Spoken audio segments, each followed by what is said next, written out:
Magandang araw sa ating lahat. Ngayong araw, tatalakayin natin ang pananampalataya. Ngunit bago natin simulan ang diskusyon na ito, atin munang panoorin ang maiksing video na aking inahanda. Makinig ng mabuti at pagmasdan ang mga mangyayari.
So, base sa napanood nating video o nasaksihan nating palabas, ipinakita ang paniniwala niya sa Panginoon dahil siya ay tumalon.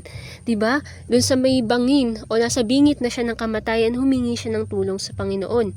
Nag-hesitate pa siya ng una, pero dahil naniwala siya, pinakinggan niya ang Panginoon, kaya siya ay tumalon. Dahil sabi ng Panginoon o ng Diyos, tumalon ka.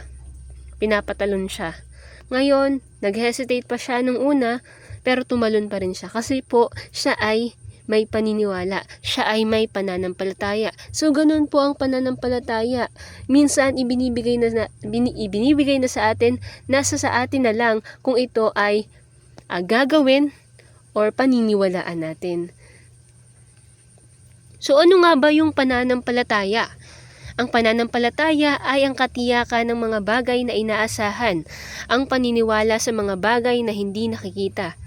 Mababatid natin mula dito ang pangunahing katangian ng pananampalataya at pagtitiwala at paniniwala. So kanina, based on the video that we have watched, ipinakita na nagtiwala siya sa Diyos. Kaya at the end of the day, at the end of the scenario or at the end of the video, siya ay nailigtas. Diba? Nagulat pa siya. Sabi niya, ha? Naligtas siya. Nagulat pa siya kasi sinabi niya doon sa may second to the last clip, sabi niya, I told you. Ibig sabihin, hindi niya kayang tumalon ng ganun kalayo. Pero, at the end of the clip, nakita natin na siya ay naligtas. Kasi po, bakit? Siya ay naniwala. Nagtitiwala tayo na totoo ang mga salita at pangako ng Diyos tungkol sa kung sino o ano tayo at gaano tayo kahalaga. So ganun po, kailangan nating magtiwala sa salita ng Diyos at sa kanyang pangako. Dahil siya ang may gawa sa atin. Dahil tayo ay mahalaga, dahil siya ang may gawa sa atin. Lagi nating tatandaan na tayo ay mahalaga bilang isang tao. Ang totoo ay isang nilikha at may manlilikha. Ito ay nangangahulugang may pinagmulan ang tao at espesyal ang pagkalikha sa kanya. Ang lumikha sa kanya ay ang Diyos na makapangyarihan, mabuti at iba pa. Nilalang siya na nakakakilabot at nakakagilalas. So, tayo yung nilikha at ang malilikha ay ang Diyos. So, lagi nating tatandaan, hindi tayo magiging espesyal at tayo ay naging espesyal dahil tayo ay gawa ng Diyos. Tayo ay naiiba sa lahat. Tayo ay bukod tangi. Tandaan natin na Diyos lamang ang kayang gumawa nito. Ang pagkilala sa ating sariling halaga ay magsisilbing gabay sa pag-iingat sa ating sarili at pagbatid sa ating layunin. Ng ating pagkilala ay nagdudulot ng mas masidhing pagnanais na makamit ito. So dapat alam natin yung halaga natin.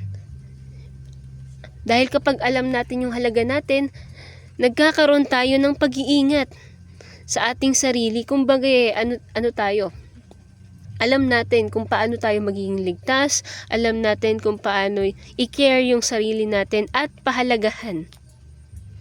Isang paraan ng pagbibigay halaga sa buhay ay ang pangangalaga sa sarili upang magampanan ang mga layunin ng pagkalikha. Ang pananampalataya ay maaaring maging isang makapangyarihang kasangkapan para sa sariling pangangalaga. So, isang paraan daw ng pagbibigay halaga ng buhay ang pangangalaga or pagte-take care sa ating sarili. So, binibigyan nating halaga ang binigay na buhay ng Diyos sa atin kung pinangangalagaan natin yung sarili natin. So, sa paanong paraan nyo as a student, as a human being, paano nyo mapapakita sa Diyos na inaalagaan nyo sarili nyo? Diba dapat kapag kayo ay pinahahalagahan nyo ang sarili nyo at inaalagaan nyo, ano yung mga dapat yung gawin? Natutulog ng maaga, kumakain ng tama, nagda-diet, balanced diet. Diba? Yung mga ganong bagay is pangangalaga sa sarili. So kung kayo nagkakaroon kayo ng katamaran, minsan kinakatamaran na yung pagkain, paliligo, or kahit anuman, minsan madaling araw na gising pa dahil naglalaro ng mobile games, hindi nyo napapakita sa Panginoon na kayo na pinangangalagaan nyo ang inyong mga sarili or pinahalagahan nyo ang buhay na kanyang ibinigay. So importante po, Corinthians, na pinangangalagaan natin yung sarili natin. Hindi lang kapakanan natin o hindi lang sa ating sarili nagbibigay ng halaga, kundi sa Diyos din na may gawa sa atin. So narito ang ilan sa mga dahilan o nagpapakita ng pangangalaga sa ating sarili. So nagbibigay ng layunin at kahulugan. Maraming pananampalataya ang nag-aalok ng balangkas para maunawaan ang mundo at ang iyong lugar dito.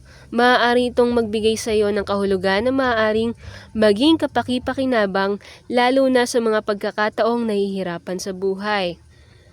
So nagkakaroon tayo ng goals, kumbaga, layunin, at nagkakaroon tayo ng meaning sa buhay kapag nabibigyan natin ng halaga yung ating sarili o nabibigyang halaga natin yung buhay na binigay sa atin ng Diyos at napapakita natin sa Kanya na inaalagaan natin ang ating sarili. Pangalawa, nakakabawas ng stress at pagkabalisa. Alam nyo ba, class, sometimes yung pananampalataya or faith natin sa Diyos or sa Panginoon, kapag minsan down na tayo, stress na tayo, at wala na tayong mapuntahan at wala na tayong masabihan, just tell to Him whatever it is at gagaan ang loob nyo.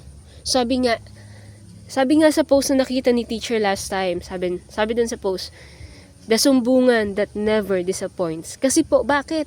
Kasi kahit sa sobrang down na down ka na at kahit anong problema man yung dumaan sa buhay mo, kapag sinabi mo sa Kanya, gumagaan yung nararamdaman mo. Ganun yung nagiging pakiramdam natin kapag nananampalataya tayo sa Panginoon at naniniwala tayo sa Kanya. So, nababawasan yung ating stress at pagkabalisa kung ano man yung nararamdaman natin na yun na kailangan nating ginagawa or tinatangkilik. Hindi yung sinasarili na lang natin yung problema natin, na kinikip na lang natin ang kinikip hanggang sa mapuno na lang tayo. Kung wala kayong mapagsabihan na kaibigan o kahit na sino man, just tell it to Him. No? Just tell everything to Him. Just tell everything to God.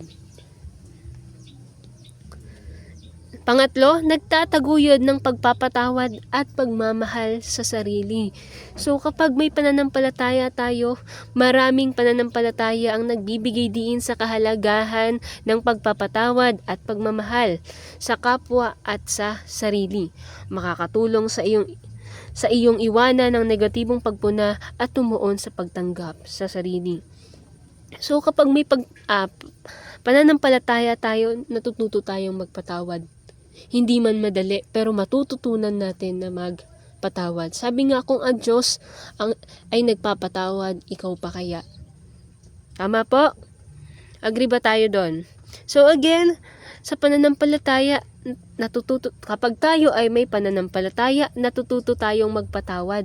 At kung may pananampalataya tayo, natututunan nating mahalin ang ating mga sarili. So sabi nga minsan, 'di ba, nagkakaroon tayo ng insecurity sa ating mga sarili na parang hindi tayo confident enough to show ourselves. So, kapag may pananampalataya tayo or may faith tayo sa Diyos or Panginoon, nagkakaroon tayo ng confidence. Nagiging mindful enough tayo to show ourselves. Diba? Parang naiisip natin, it's me. Parang ako na to. Parang ganon, pag nagkakaroon tayo ng pananampalataya. Parang mataas yung kumpiyansa mo sa iyong sarili. Na kaya mong gawin to, na ganito ka, na ikaw yung alam mo sa sarili mo na best ka, and you show your best version of yourself. So, ganon kahalaga yung may pananampalataya, class. So, lagi nating tatandaan, matuto tayong maging mapagpatawad, at alamin natin kung ano ang nararapat. And show ourselves. Don't be shy. Pang-apat, at ang panghuli, pagpapalakas ng mga connection sa lipunan. Ang mga komunidad na nakabatay sa pananampalataya ay maaaring magbigay ng isang malakas na sistema, ang suporta sa lipunan. Ang pakiramdam na konektado sa iba ay maaaring mapabuti ang iyong kalooban at pangkalahatang kagalingan.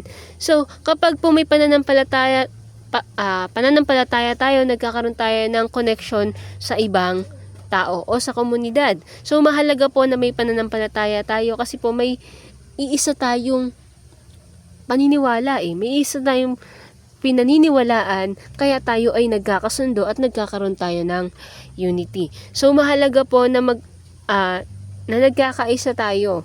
Kasi po, doon natin masusukat o doon natin makikita yung pagkakaroon ng kapayapaan sa mundo. Kung tayo ay nagkakasundo. Kasi minsan, dahil nga magkakaiba yung mga pinaniniwalaan ng iba, ang nangyayari, nagkakaroon ng sigalot at pag-aaway. So, all we have to do is to bring or to give connection to others using our faith. No? So, mas madali tayong nauunawaan or mas mabilis tayong nagkakaisa at nagkakaroon ng connection kung tayo na bawat tao ay may pananampalataya. So, mahalaga ito. Again, ang pananampalataya, ito ay isang paniniwala sa Panginoon. Tayo ay naniniwala at nagtitiwala sa Kanya. So, lagi nating tatandaan na ito ay importante sa atin bilang tao. At mahalaga rin po na ating pahalagahan ang Kanyang mga ginawa dahil kagaya na lang ng ating sarili, dahil tayo ay Kanyang nilikha at tayo ay Kanyang ginawa. So, anong dapat natin gawin sa sarili natin, class? Lagi nating tatandaan na dapat tayo ay maging maalaga sa sarili natin. Alagaan natin ang ating mga sarili upang mapakita natin sa Panginoon na pinapahalagahan natin ang Kanyang buhay na ibinigay. So, kung may question kayo regarding about this video, just PM me and message me. I will reply. Okay? So, that's all for today. And I will send the gawain. Gawa na lang kayo ng kumbaga draft na sagot. Tapos ililipat nyo na lang sa LK nyo kapag may LK na kayo. So, that's all for today. Thank you and goodbye!